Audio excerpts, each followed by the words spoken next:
Eu vou falar sobre transferência de unção. 1 de Paulo a Timóteo 4,14 diz assim: não negligencie o dom que lhe foi dado. Escute bem a palavra. Não negligencie o dom que lhe foi dado, por mensagem profética, com imposição de mãos dos presbíteros. Preste atenção na palavra. Dom que foi dado. Como? Mensagem profética e imposição de mãos. Uma coisa você já começa a aprender aqui. O dom é de fato dado. E tem várias maneiras de entender e receber o dom. Uma delas é a imposição de mãos. Outra delas é a mensagem profética. Em outro texto, Paulo fala assim a Timóteo: por essa razão, torno a lembrar-lhe que mantenha viva a chama do dom de Deus que está em você, mediante a imposição das minhas mãos. Eu estou mais que convicto, meus irmãos, que dons e unção do Espírito Santo não só podem, como foram feitos para serem repassados, transferidos. Preste atenção. O grande problema de alguns homens de Deus, cheios de dons e unção, é que eles usam esses dons e unção que lhes foi dado para a sua autopromoção. Porém, dons do Espírito foram feitos para serem compartilhados, repartidos. Todo homem ou mulher de Deus, cheio do Espírito Santo, que tem um dom, ele deve urgentemente se preocupar em repassar, ou o termo popular dito, transferir esse dom, senão cessa o que está nele. No entanto, também eu sei que existe um sem número de pessoas que não conhecem nada sobre o assunto transferência de unção, de dom. Outros não concordam pelo fato de não entenderem e até pregam contra. Mas eu quero me dedicar agora um pouco a construir uma base muito sólida sobre o tema. Em Hebreus, no capítulo 6, dos versos de 1 a 3, nós temos o que eu chamo aqui de 6 doutrinas fundamentais que o escritor de Hebreus chama de fundamento dos apóstolos. Então escute. Qualquer coisa fora disso que vamos ler não é igreja evangélica. Pode ter nome de igreja, cara de igreja, jeito de igreja, CNPJ de igreja. Mas se não tiver essas 6 coisas, não é igreja. E não sou eu que estou dizendo. Você quer ver? O texto começa assim: portanto, deixemos os ensinos elementares. O que é elementar? Iniciais. Os ensinos iniciais a respeito de Cristo. O leitinho. Aquela coisa que você aprendeu de Gugu Dadá. E ele continua: e avancemos para a maturidade. Aí ele vai dizer assim: sem lançar fora, a palavra que é sem jogar fora de novo, que já tinha acontecido. Sem lançar novamente. Aí vem aqui os fundamentos. O fundamento do arrependimento de atos que conduz à morte. Você está lendo isso comigo? Ele chama arrependimento de fundamento. Toda casa, quando é construída, ela é construída em cima de um fundamento. Fundamento do arrependimento de atos que conduz à morte, primeiro. Segundo, fé em Deus. Terceiro, instrução a respeito de batismos, no plural. Porque não tem só um. Tem o batismo para a salvação, que é um só Senhor, uma só fé, um só batismo. Mas tem batismo com água e batismo com fogo, por isso que você vê instrução a respeito dos batismos, no plural. Estamos falando dos fundamentos da igreja apostólica. Que mais? Imposição de mãos, ressurreição dos mortos e juízo eterno. Aqui nós temos, volta do texto 1, verso 1, o que o escritor de Hebreus, que eu creio ser Paulo, chama de fundamentos da igreja de Cristo. Em cima desses fundamentos, você pode pregar um monte de coisa, mas isso não pode ser desprezado. Isso não pode ser nome de igreja, cara de igreja, mas não é igreja. Então são eles: arrependimento, fé em Deus, instrução a respeito dos batismos, imposição de mãos, ressurreição dos mortos e juízo eterno, no caso ali, escatologia, tudo sobre o final dos tempos, volta de Jesus, etc. E tantas coisas que envolvem o final dos tempos. E é que essa questão de ressurreição de mortos, seja espiritualmente, que é o cara que nasce de novo, ou também seja a ressurreição física, literal dos mortos, que era uma pregação que Jesus mandou os apóstolos curar enfermos, expulsar demônio e ressuscitar os mortos. Dentro desses 6 fundamentos que você leu aqui comigo, que inclui arrependimento, que inclui fé em Deus, que inclui imposição de mãos, que inclui batismos no plural, ressurreição de mortos e escatologia, juízo eterno, tem uma coisa aqui que parece que está destoando, que parece que é simples. Esses dias eu vi um padre atacando um pastor e usando o termo, essas igrejas que ficam fazendo imposição de mãos. O padre é gente boa, mas nessa ele pisou na bola. Porque imposição de mãos é fundamento. Essa ele pisou na bola. Você vê que imposição de mãos não abandone isso. E aí eu realmente, como eu sou muito curioso, eu percebi aqui que esse texto não está jogado ali aleatoriamente. Porque dentro desses fundamentos que são facilmente notados que são importantes, o da imposição de mãos é jogado ali, parece que está estranho. Mas de fato não está. Porque eu quero construir com você aqui, desde Vétero, o anel testamentário, por que imposição de mãos está aqui como fundamento da igreja do Senhor Jesus. É mais importante do que você possa imaginar, no quesito imposição de mãos. Vamos a isso então. Em primeiro lugar, no Velho Testamento, como que a igreja, ou o povo de Deus, Vétero ou velho, no Velho Testamento, recebia a unção de Deus, recebia dons. Como que isso era dado para as pessoas no Velho Testamento? Veja em Números, no capítulo 11, dos versos 16 a 18. Olha que texto poderoso. Lá no início, e o Senhor disse a Moisés: reúna 70 autoridades de Israel, que você sabe que são líderes e supervisores entre o povo. Leve-os à tenda do encontro, congregação, para que eles estejam ali com você. A instrução de Deus: pega 70 pessoas e traz para mim aqui na igreja.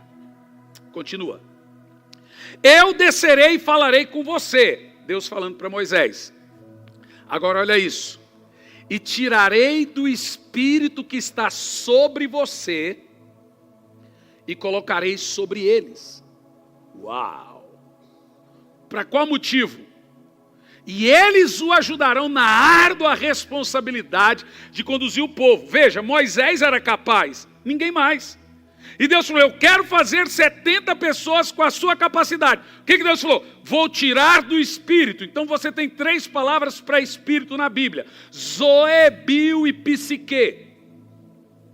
O espírito mencionado que está aqui, não é que Deus ia tirar o Espírito Santo de Moisés. Porque dons na Bíblia são chamados de espírito. Você vai ver isso comigo, daqui a alguns segundos. A palavra que nós temos ali é zoe. Não é bio e nem psique. Consciência e nem vida. Deus não ia tirar a vida de Moisés, ia tirar a capacidade. Mas quando nós usamos os termos transferir, vem na nossa cabeça a transferência bancária. Tirou de você, você perdeu. Não é assim que funciona com Deus. Com Deus é a lei da água. Quanto mais tira, mais se produz. É assim a fonte da água. Quanto mais ela produz rio, mais ela sai da fonte. Uma fonte seca quando você atrapalha a corrente. Assim é o dom. Então aqui fica evidente que Deus disse: Moisés, eu vou tirar do dom, do seu espírito, da sua capacidade, e vou dar a esses 70. Agora escute, no meio desses 70 tinha um moço, por nome Oséias, que depois veio a ser conhecido como Josué. E ele se tornou o substituto de Moisés. Ele estava entre os 70. Como José recebeu essa capacidade? Nós vamos saber agora qual foi o processo que Deus fez de dar a esses 70. Como foi feito? Tirar do espírito de Moisés e dar aos 70. O texto é muito claro quanto a isso. Em Deuteronômio 34, verso 9. Ora, Josué, filho de Num, estava cheio do... Agora nós temos a sabedoria sendo chamada de Espírito. Cheio do Espírito de sabedoria. Veja, o que aqueles 70 precisavam para terem a mesma capacidade de Moisés? Eles precisavam que fosse tirado do Espírito de Moisés e dado a eles. Josué estava lá. Como que Josué recebeu essa sabedoria que Moisés já tinha? Diz lá, porque Moisés tinha imposto as mãos sobre eles. De modo que os israelitas lhe obedeceram e fizeram o que o Senhor tinha ordenado a Moisés. Então agora aqui nós temos um padrão. Lá atrás você vê o Senhor dizendo: eu vou tirar do Espírito que está sobre ti e vou dar aos 70. E agora nós vemos que o processo foi por imposição de mãos. Foi um compartilhamento, um repartir. De fato, você vê literalmente que foi o que nós chamamos de transferir. Quem está entendendo? Entendeu agora o fundamento? Mas tem outro texto, esse é muito famoso e conhecido na Bíblia. Segundo o livro de Reis, no capítulo 2, dos versos de 9 a 15, nós temos agora a história de Eliseu e Elias. Essa é famosa. Mas às vezes a gente não entende o texto. Elias estava meio deprimido. Meio não, estava muito. E Elias já não queria mais ministério. Elias estava falando: não brinco mais, não quero ministério, nem quero saber de nada. Quando a pessoa está assim, Deus realmente recolhe ele. Deus não está com raiva de uma pessoa. Deus tirou Elias do ministério. E tirou de uma maneira bonita. Porque isso é nobre, gente. Ruim é alguém que está ferido, vomitando tristeza para os outros. É nobre e deve ser louvado, deve ser aplaudido quem tem a seriedade com o povo. Ele fala: eu não consigo mais ajudar. E foi o caso de Elias. E aí Elias pedindo para o Senhor: vem logo me levar daqui. O Elias estava tão nervoso que ele nem quis atravessar o Jordão de barco. Ele, com muita raiva, abriu o Jordão. Abriu o Jordão só para ele e para Eliseu. Não precisava, mas ele abriu. Olha o tanto de raiva. Abriu, não vou nadar não vou. Pá, abriu, pronto, vamos embora, Eliseu. Pronto, passou. Depois que atravessaram, diz a Bíblia, Elias, muito temperamental, porque profeta é um bicho meio doido. Elias disse a Eliseu: o que posso fazer ao seu favor antes que seja levado para longe de você? O Eliseu, muito esperto, disse assim: faze-me de mim o principal herdeiro do teu espírito profético. Mais uma vez, o dom sendo chamado de espírito. Aí o Elias falou para ele pedir. Ele pediu. E o Elias apelou. Olha o que Elias fala: Seu pedido é difícil, então o que mandou eu pedir? Mas se você me vir quando eu for separar de você, terá o que pediu. Do contrário, não será atingido. Rapaz, dá logo a unção para o menino. Fica fazendo joguinho com o menino, para que dá logo a unção para o menino, mas não, fica, nem tem que me ver. Dá logo, rapaz. E a história é muito interessante. Continua. De repente, quando caminhavam e conversavam, apareceu um carro de fogo e puxado por cavalos de fogo, que os separou. E Elias foi levado aos céus no redemoinho. Não deu a unção. Mas prometeu. E não deu. Mas o Eliseu era aquele obreiro revoltadinho também, que não abre mão do que pediu. Continua. Quando Eliseu viu isso, ele gritou: meu pai, tu eras como os carros de guerra e os cavaleiros de Israel. Ele viu anjos. E quando já não podia mais vê-lo, falando de Elias, ele pegou as vestes e rasgou ao meio. Esse é um símbolo que se chama campo de pousio, que é o símbolo do arrependimento no Velho Testamento, quando eles rasgam as vestes. Aí vem Jeremias e diz: para de rasgar as vestes e rasga o coração, porque arrependimento não é rasgar a veste, é rasgar o coração. Aí muda-se no Novo Testamento. E ele rasga as vestes. Ele tinha pedido a unção e Elias vazou e não deu. Mas olha que coisa linda. Pegou o manto de Elias, capa, que tinha caído. Você viu que não foi Elias que deu? Ele foi. E foi para a margem do Jordão. Aquilo que você pede, você tem que crer que recebe. Eu costumo dizer que o pregador, em primeiro lugar, ele tem que crer no que ele prega. E ele tem que crer no que ele pede. Olha o que Eliseu faz. Quando ele chega à margem do Jordão, verso 14, ele pega o manto. Lembra que eles abriram o rio para os dois passar. Agora ele tem que abrir para um passar. E ele pega o manto e gritou: pá! Onde está o Deus de Elias? Deus não gosta de gente frouxa. Deus não gosta de profeta frouxo. Se eu aprendi uma coisa, a unção nunca pousa sobre covardes. O nome disso é ousadia. Se a Bíblia manda você levantar um paralítico, vai na fé, irmão. Se ele não levantar, azar o dele que não tem fé, vai cair. Onde eu vou? Foi, irmão, tá morto. Tá morto. Se o morto não ressuscitar, azar o dele que não teve fé. Que fé eu tenho para ressuscitar morto? Eu era tão louco que no início do meu ministério, eu não podia ver um velório. Eu entrava, disfarçado. Tirava do nariz o primeiro negócio. Ia fazendo, que um pouco eu punha a mão para o morto ressuscitar. Nunca nenhum ressuscitou. Teve vezes que eu tinha até que correr.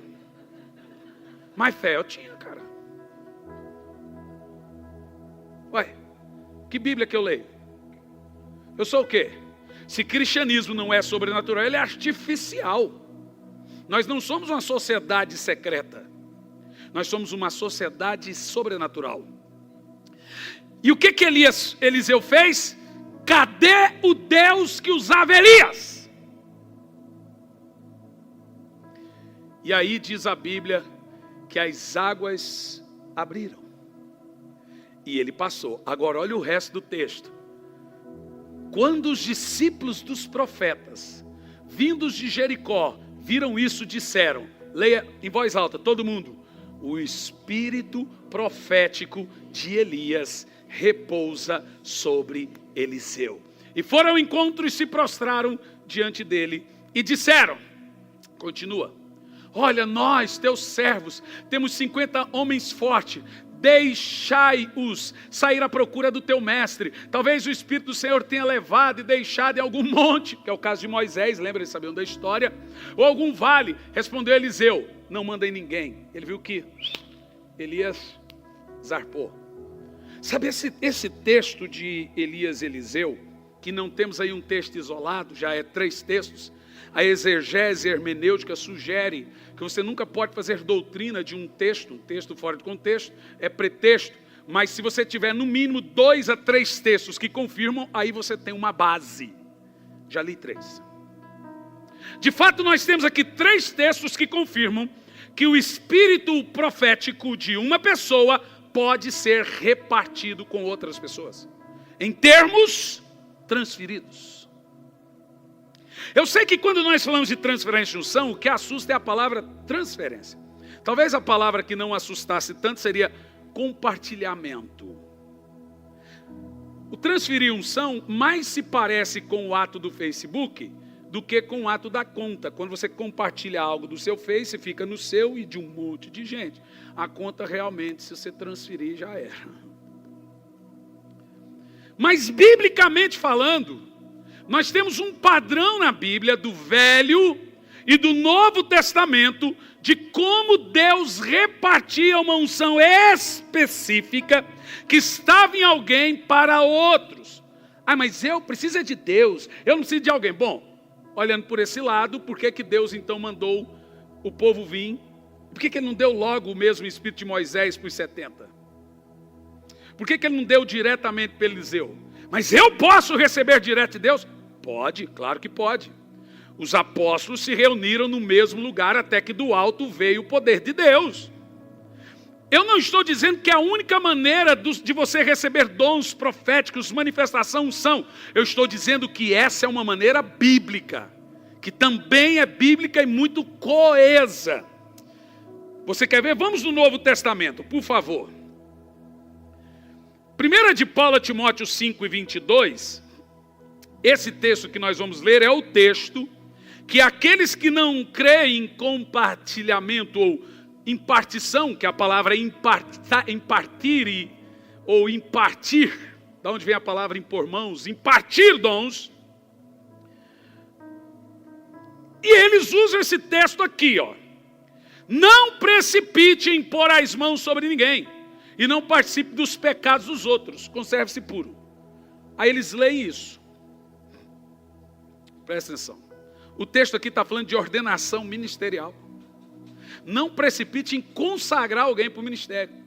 Não tem nada a ver. Se for nesse caso, eu não posso pôr a mão na cabeça de qualquer um para orar por cura.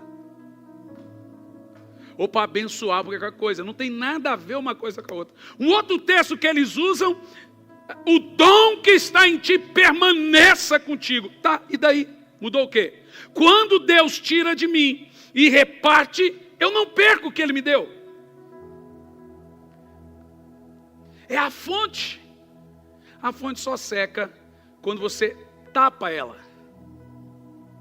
Quanto mais Deus tira de você, mais a fonte jorra. Ou seja, o dom, o poder do Espírito na vida de um crente, ele é um rio. Ele não pode ser parado. Quando você cerceia, quando você fecha o dom em você, ele para.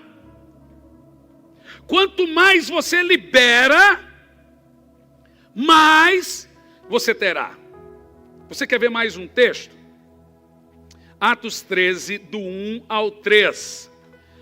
Aqui agora, nós temos a ideia da consagração, ordenação ministerial de Paulo, que era chamado de Saulo. E olha que coisa interessante, irmãos. Na igreja de Antioquia havia profetas e mestres.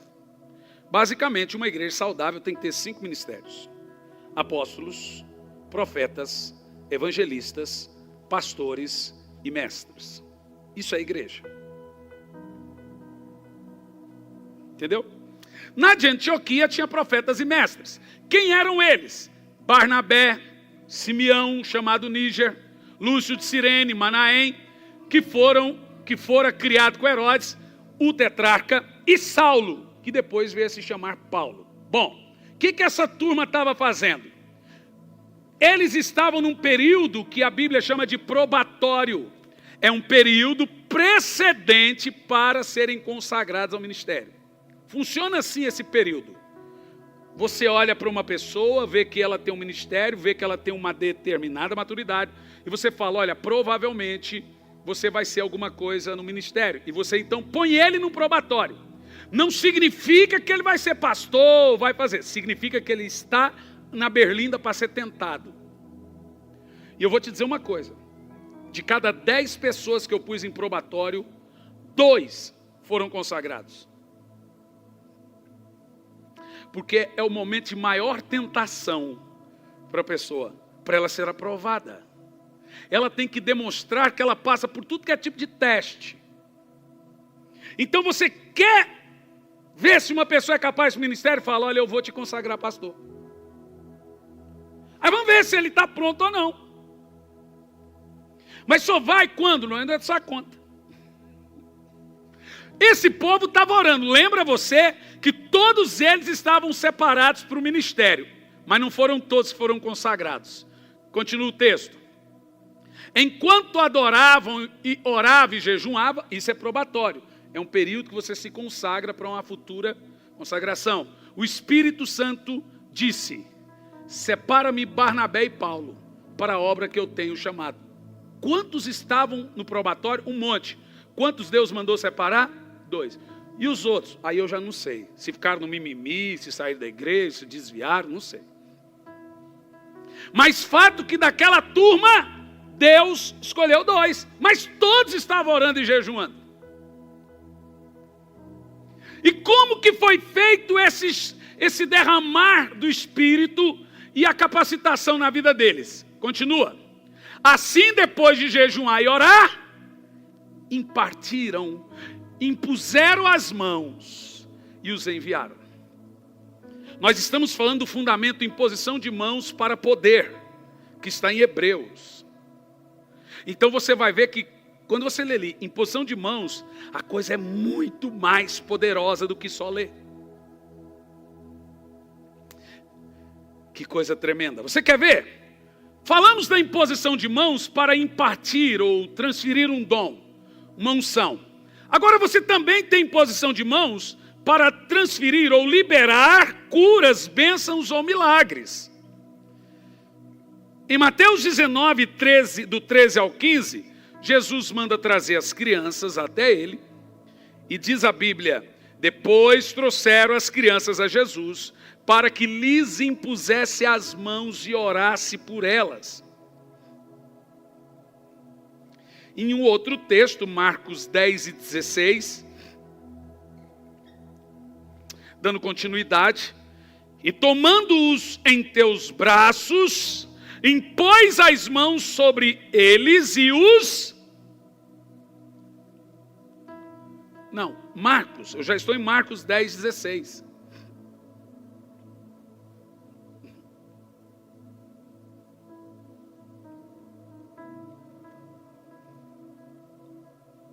Travou. E em seguida tomou as crianças nos braços, impôs-lhe as mãos e as abençoou. Bom, literalmente nós estamos vendo desde o Velho Testamento ao Novo o mesmo padrão. Quem está comigo? O padrão de impor as mãos para quê? Para dar algo que você tem. Que você tem porque foi Deus que deu. Não é nada material. É algo espiritual chamado de espírito profético. Seja um dom de sabedoria, seja um espírito profético, um dom profético, como nós já vimos, seja literalmente cura e até bênção, como você está vendo aqui. Em Marcos 5 e 23, temos a história de Jairo e a menina que o Senhor disse, Talita cumi. Menina, levante-se. E Jairo vem com aquela história, implorou insistentemente, minha filha está morrendo, vem por favor, e impõe as mãos sobre ela, para que ela seja curada e viva. Irmão, você está vendo aí? Literalmente a imposição de mãos está em toda a Bíblia. Para que ela serve?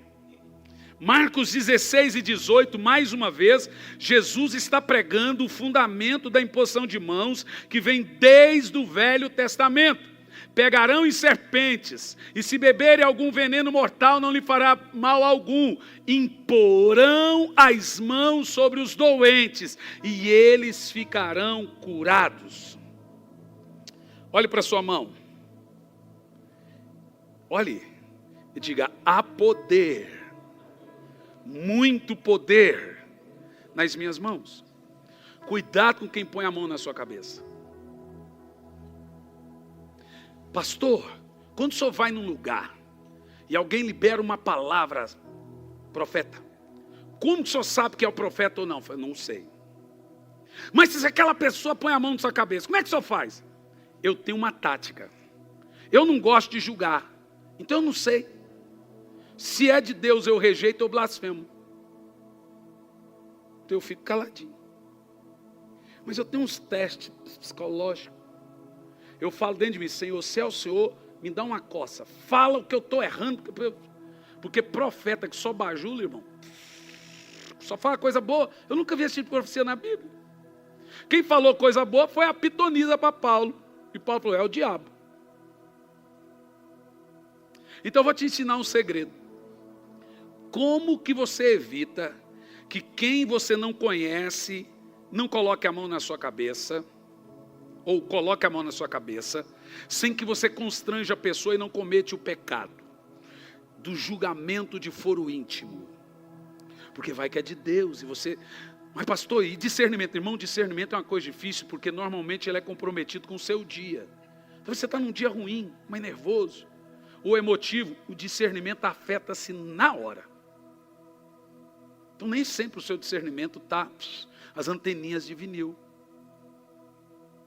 Então vou te ensinar. Vem aqui, pastor Lorival. Imagina que o pastor Lorival é um profeta daquele dos reteté lá, igual glória a Deus. Não, só imagina. Aquele que queria pôr fogo na van. Uma figura, né, gente? A gente estava viajando agora para Tubarão. Depois do culto, dentro do carro, minha filha do nada, brincando, glória a Deus. Eu falei, que é isso, Isabela? Onde você ouviu? Glória a Deus. Foi daqui até lá. Que figura.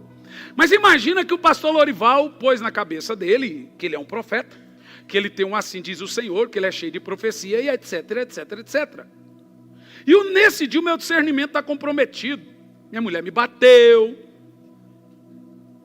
Alguma coisa me deixou nervoso e eu não estou conseguindo discernir bem. E é possível. O discernimento de espírito serve para você saber se aquele espírito é de Deus ou não é. Mas como a gente nem sempre está bem, ele sempre fica comprometido. As minhas amadas, lindas meninas intercessoras sabem o que eu estou falando. Então alguém fala, e aí pastor, é que a pessoa, querido, eu não soube discernir. É porque eu não sei, talvez eu estou cansado, com fome, com raiva, querendo matar alguém. Mas ele tem uma palavra para mim. E normalmente eles vêm direto assim, ó, com a mão na cabeça. E eu também não quero julgar, porque se é de Deus eu rejeito, aí pronto. Ah, não é? Mas eu também não conheço ele, não quero que ele ponha a mão na minha cabeça. Mas ele vem com a mão. Olha, vem profetizar. Oh, querido, ora por mim. Normalmente tem funcionado. Obrigado, pastor. Irmão, não constrangi ele e também não rejeitei o que hipoteticamente era algo de Deus. Mas eu não deixo quem eu não conheço com a mão na minha cabeça. A Bíblia não me manda julgar profeta, mas ela me manda julgar profecia. Eu não sei a vida das pessoas. E normalmente, quando a pessoa mete a mão na sua cabeça, ela transfere o espírito dela. É o que estamos lendo. Agora você começou a entender o fundamento da imposição de mãos. Entendeu o que eu estou dizendo?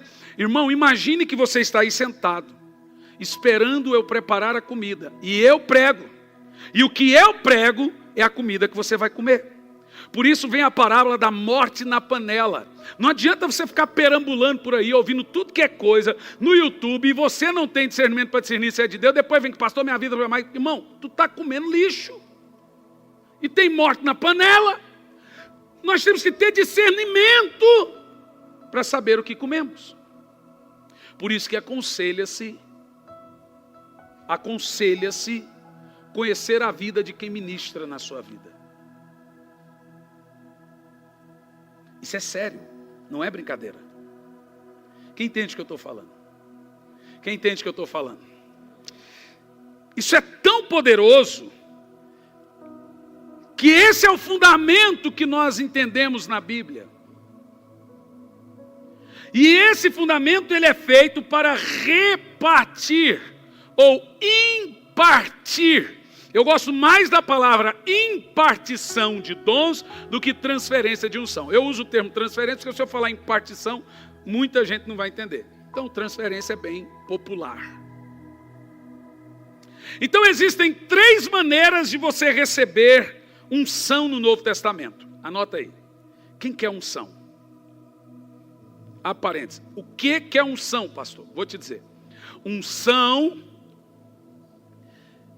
é algo que Deus dá antes dele vir. No Velho Testamento, para o leproso comparecer diante do sacerdote, primeiro ele era ungido. Então unção não é glória. Glória é o que Deus é. Unção é o que Deus tem. Deus é glória, unção é o que Ele tem. Glória é pessoa, vem da palavra hebraica kevod. Presença, glória é alguém. Unção, poder, virtude é coisa, produto. Você não paga o preço para receber a glória. Você paga o preço para receber a unção. E normalmente, o que é unção? É uma atmosfera que o Espírito Santo cria. Para a glória vir, ele unge o lugar para que ele venha. Então a unção precede a glória. Simples. Ela pousa na cabeça. No dia de Pentecostes, pousou sobre eles fogo. Unção. E agora aquela pessoa está ungida. Quando ela está ungida, ela está pronta para a glória. A glória é alguém. Moisés disse, não me deixe sair desse lugar se a tua presença, se a tua glória não for. Ele conhecia o poder, ele viu o mar, ele viu a unção, viu tudo, mas ele não conhecia a glória. A glória de Deus transforma seu interior. A unção de Deus transforma seu exterior. A unção fica na carne, a glória fica no espírito. Por isso que se impõe as mãos. Por isso que Pedro andava e as pessoas eram tocadas, curadas. Por isso que tirava aventais e lenços da veste, Paulo, os enfermos eram curados. Por isso que a mulher tocou na veste de Jesus, extraiu poder, virtude, unção. Porque a unção fica na carne. Unção. É isso que você transfere, porque já está na carne. Nos últimos dias derramarei do Espírito, da parte do Espírito, sobre a carne. E aí você passa a ter poder. Ou seja, o poder te faz ter, a glória te faz ser. Percebeu? Então o que é unção? Eu vou explicar da maneira mais simples que eu consigo explicar, que é a explicação que eu tenho para mim. Unção é quando Deus deu um like. Gostei, estou indo aí. Então ele vem e prepara o ambiente. Aí a glória vem. Algumas coisas acontecem no ambiente de glória. Na maioria das vezes a igreja fica só na unção. Então aquilo que você diz que sente, senti tanta presença de Deus. A presença você não sente, a presença é uma pessoa. A presença você conhece. O que você sente é o poder, é a unção. Mas você não pode ficar na unção. Você tem que conhecer a glória. Mas a gente se satisfaz com aquele... É unção, cara. Mas tem algo além. Tem experiências marcantes, profundas, que nós ainda não conhecemos. É quando você conhece a pessoa. Moisés conhecia o poder, milagres, maravilhas, mas ele disse: mostra-me a tua pessoa, a tua glória. Aí Deus falou assim: mas Moisés, olha o tanto de milagre que você viu. Não, Deus disse: se eu me apresentar a você, você morre. Aí Deus unge Moisés com unção. Deus fala: tal hora, tal dia, naquele lugar, fique lá. Se esconda na fenda da rocha, e eu vou passar. Eu vou tapar a rocha com as minhas mãos. E depois que eu passar, você me olha pelas costas. Eu vou te dizer o que é unção. Depois da glória. Porque tem a unção antes da glória e a unção depois da glória. A unção antes da glória é momentânea. Você tem aquele negócio no culto, vai embora, é mais um dia. A unção que se espera na glória, acontece mais ou menos isso. Moisés viu Deus. Quando ele desceu, o rosto dele parecia um farol alto. Ninguém conseguia olhar. Brilhava. Mas foi momentâneo? Não. Até quase todo o resto da sua vida. De tal forma que a Bíblia diz que Moisés teve que pôr um véu para poder conversar com as pessoas. Porque ninguém conseguia olhar para ele. Um homem cheio de glória.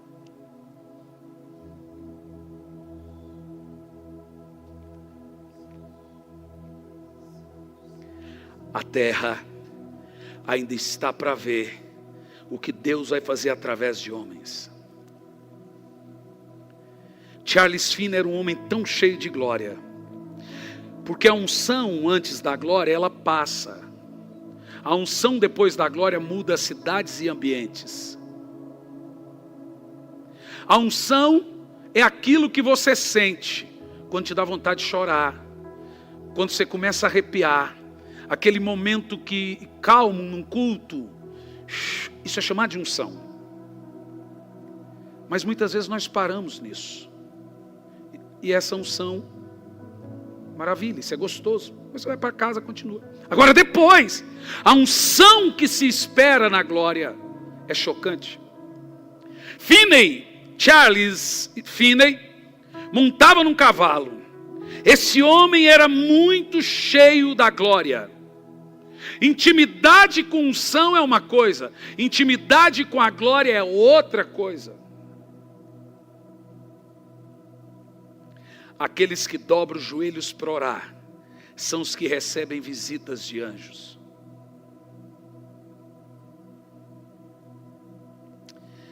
Finney diz que uma pessoa cansada, estressada, se equivale a uma pessoa em pecado, não que o seja.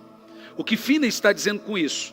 Que você tem que fazer uma escolha entre a unção que você almeja e o pecado que você tolera. Os dois não funcionam.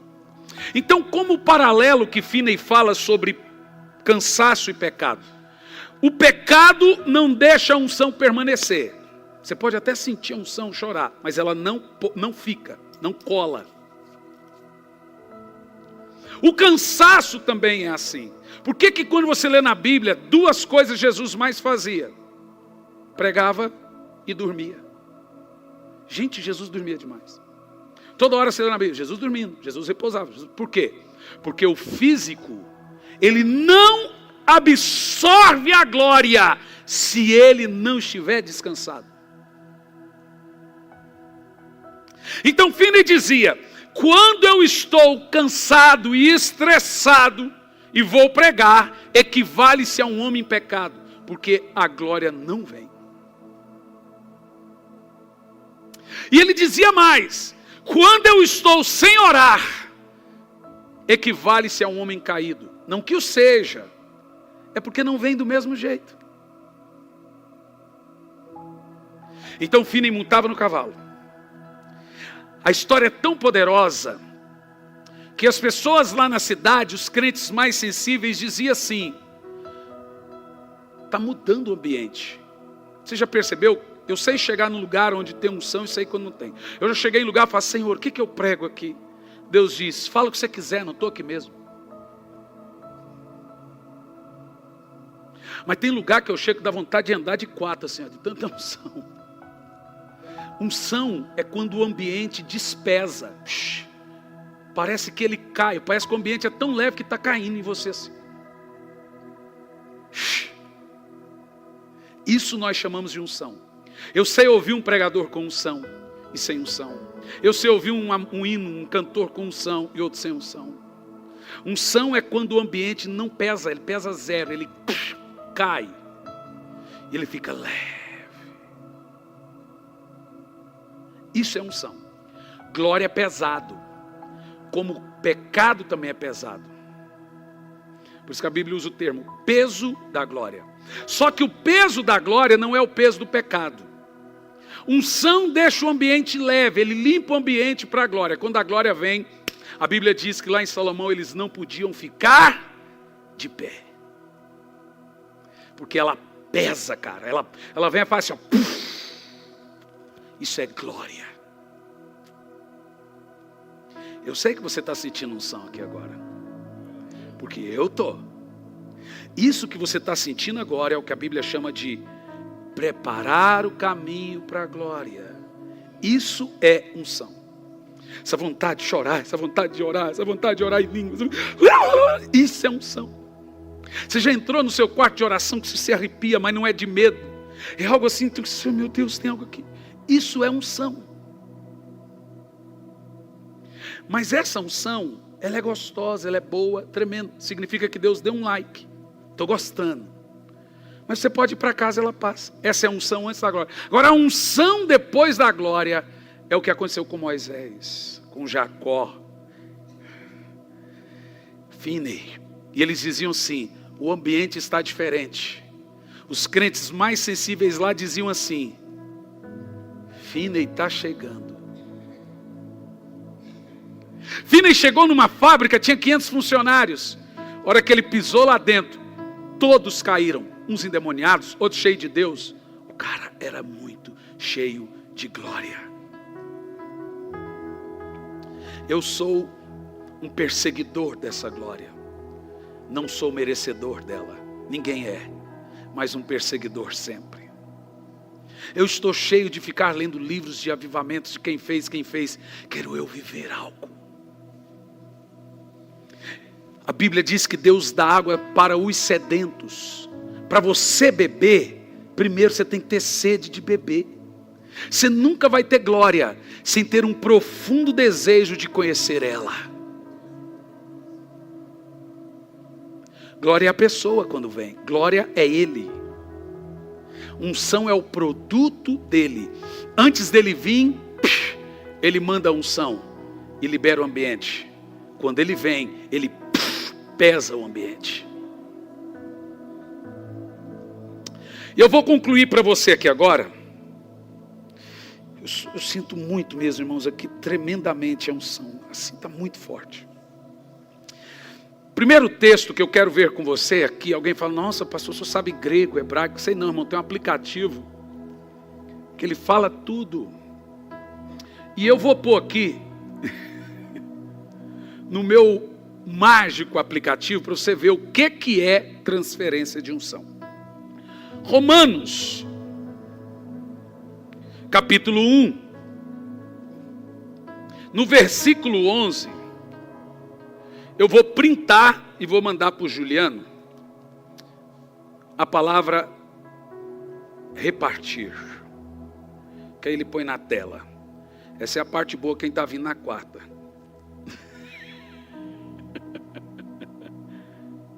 Cadê o Juliano? Estava me perturbando há pouco, agora eu não acho ele. Ó, você está saindo da câmera, ó, está saindo da luz. Não sei o quê. Na hora que eu achei ele, eu não acho. Ó, pronto. Presta atenção. Primeiro vamos ler o texto. O texto é: anseio vê-los a fim de compartilhar com vocês algum dom espiritual. Uau! Literalmente temos a palavra compartilhar. Paulo não diz, eu vou aí a fim de dar a vocês do dom, como alguns estão falando, algum dom. Ele está dizendo, algo que eu tenho que você não tem. Eu vou aí para dar a vocês, compartilhar com vocês algum dom. E que dom é esse? Qual é a palavra compartilhar que nós temos aqui na Bíblia? Essa palavra significa o quê? É daí surge a palavra impartire, impartição. Como que já aprendemos como que se compartilha o dom? Em toda a Bíblia, através de imposição de mãos. Diga amém. Agora tem o fundamento. Pode pôr a fotinha, Tiago.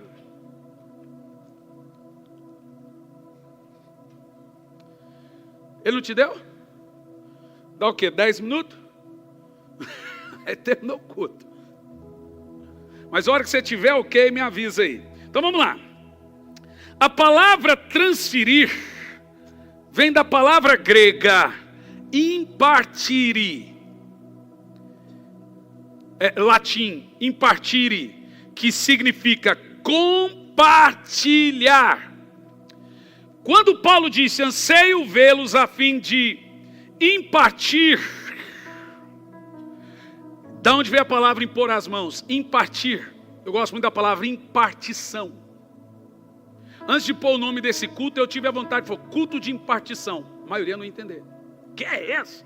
Bom, agora já entendem. Espero que sim. Impartição fala de poder que se recebe pela imposição de mãos de alguém que tem. De alguém que recebeu. Pense em um pastor, as pastoras, pense em uma pastora cheia de unção, aí no mundo aí que tu conhece. Se Deus desse aquela unção, você vai ficar feliz da vida. Dá um nome aí. Se catar, Catherine Kuma, Catherine não está morta, uma viva irmã.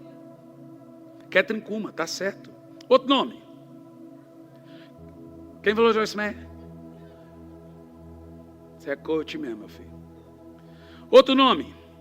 Joyce Meyer é um baita do nome. Uau! Que mulher! Eu digo mulherão. No sentido de mulher, né, cheia de Deus.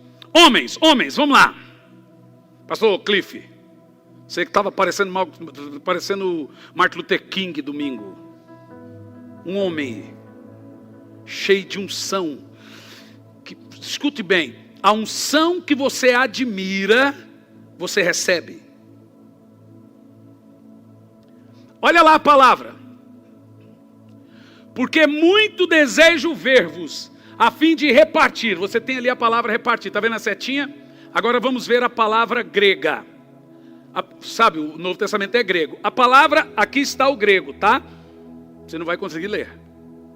Mas a palavra é metadidome. O que significa repartir dons?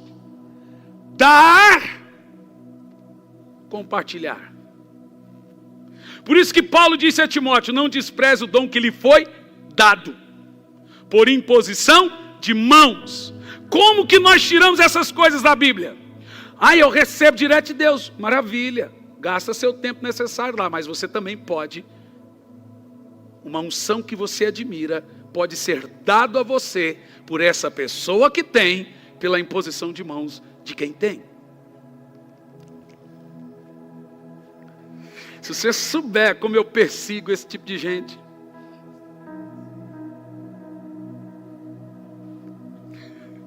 Você vigia.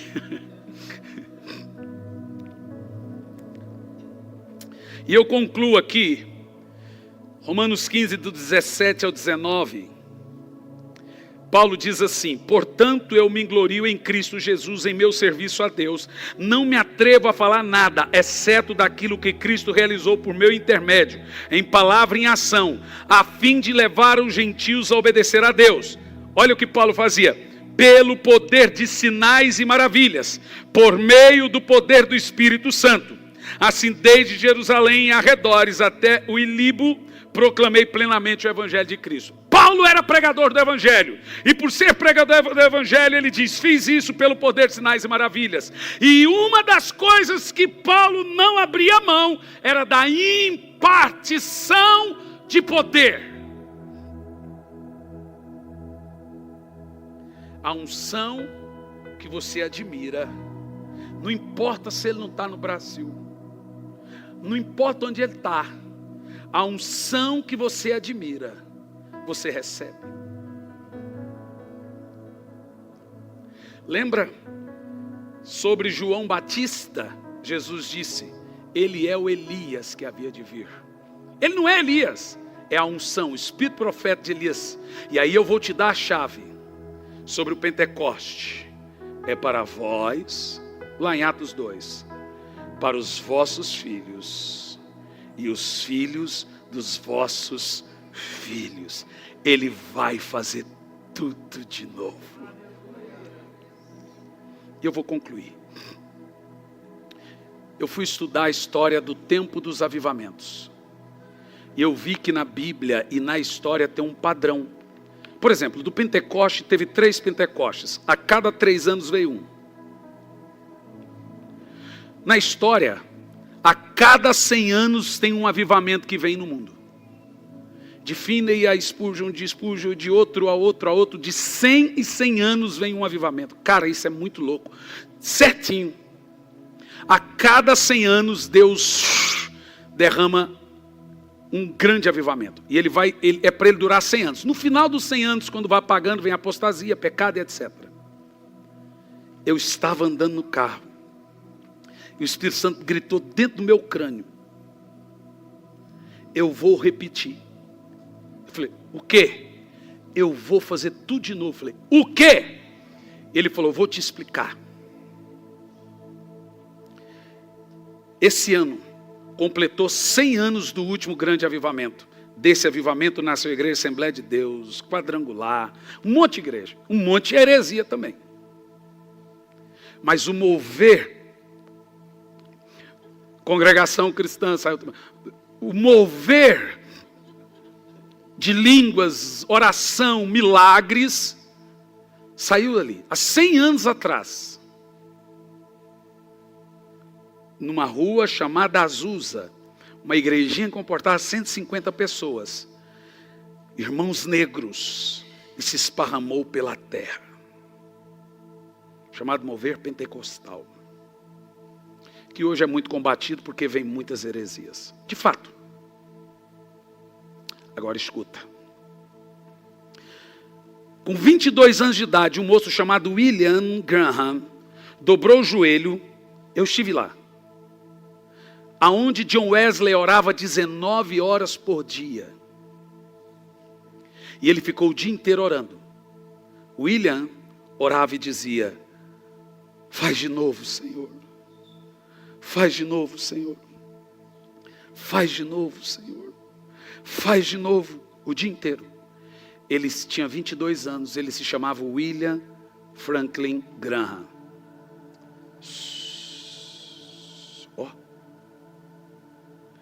Ele dobrou o joelho, William, e se levantou Billy. Billy morreu esse ano, com 3 dias para 100 anos. Ganhou 5 milhões de almas.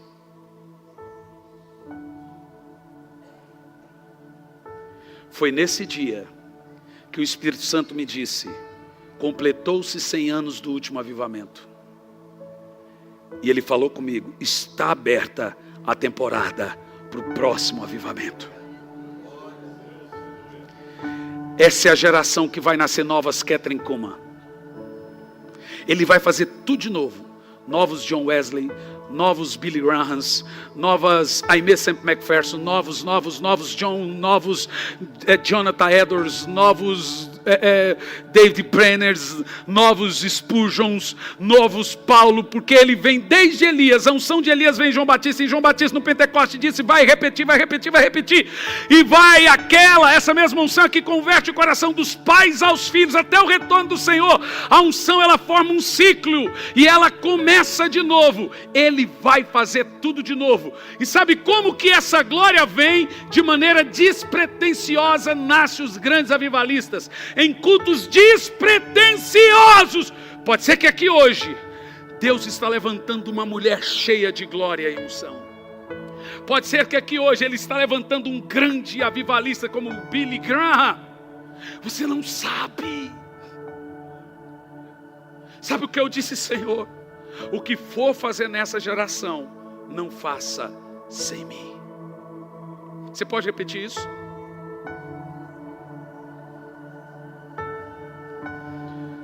Olhe bem para mim. Fique em pé.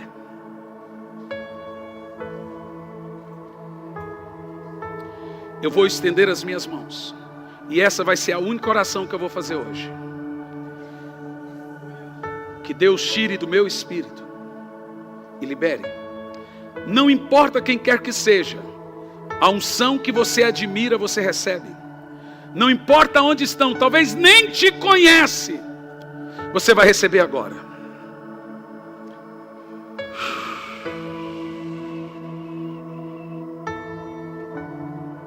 Espírito Santo, dê sonhos, visões e profecias. Leva essa pessoa a ter um cúmulo de choro de glória por muito tempo.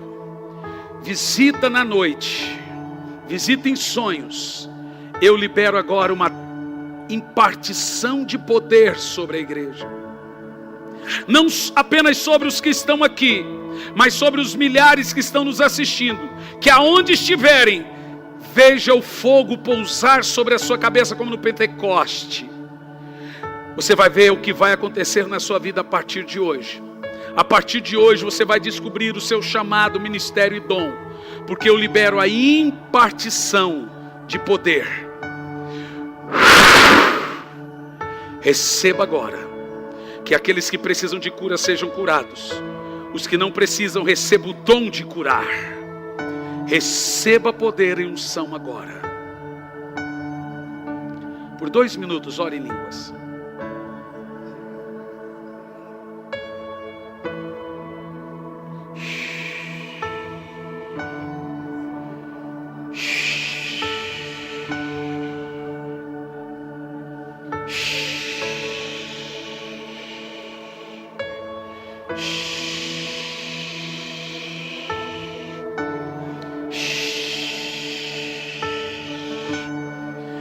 Ele está compartilhando agora.